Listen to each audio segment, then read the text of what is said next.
Saudaraku seiman, kaum Yahudi Allah gambarkan dalam Al-Quran. Tentu kalau kita ingin rincikan akan sangat panjang bahasan tentang Yahudi ini. Bahkan banyak di antara ulama menulis 2 jilid kitab besar hanya membahas tentang siapa mereka. Tapi saya akan menjawab pertanyaan ini dengan apa yang Tuhan kita Allah subhanahu wa ta'ala gambarkan tentang mereka. Dengarkan saudaraku seiman, siapa musuh kaum muslimin sekarang yang menjajah wilayah Islam itu, yang berusaha membakar Masjid Aqsa, berusaha membunuh anak-anak kecil, bahkan sudah melakukannya, mencoreng kehormatan para muslimah, dan juga sekarang menguak semua kemurkaan kaum muslimin. Allah gambarkan pertama di dalam Al-Quran surah Al-Ma'idah, surah nomor 5 ayat 82 tentang mereka. Pasti kata Allah, dan ayat ini dari semenjak turun akan terus berlaku sampai menjelang hari kiamat nanti. Kata Allah SWT, pasti kalian akan temukan orang yang paling keras, paling jahat, paling benci terhadap orang-orang beriman adalah kaum Yahudi dan orang-orang musyrik.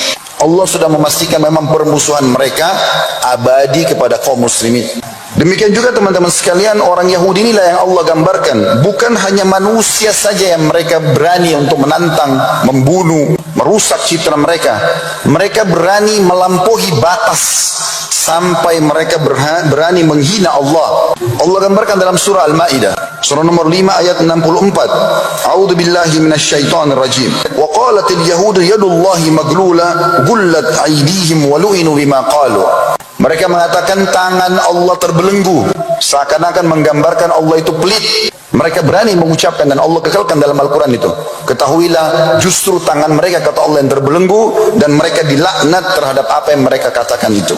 Mereka juga yang telah mengatakan Allah itu fakir.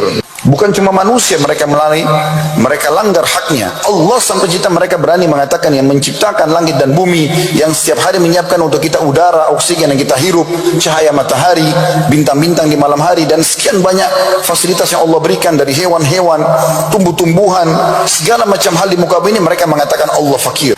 Allah gambarkan di dalam surah Al-Imran, surah nomor 3 ayat 181. Sekaligus dalam ayat ini juga dijelaskan, mereka lah kaum yang paling berani untuk membunuh para utusan Allah. Belum ada di muka bumi ini kaum, kelompok manusia yang Allah utus nabi atau rasul lalu dibunuh nabi dan rasulnya, kecuali orang-orang Yahudi ini. Dalam surah Al-Imran ayat 181 Allah berfirman, Allah telah mendengar siapapun yang telah mengatakan Allah itu fakir. Ini orang-orang Yahudi yang berkata, dan kami adalah orang-orang yang kaya, maka kami akan catat perkataan mereka itu, dan mereka membunuh para nabi-nabi yang telah diutus tanpa kebenaran. Maka kami katakan kepada mereka, rasakanlah siksa api neraka.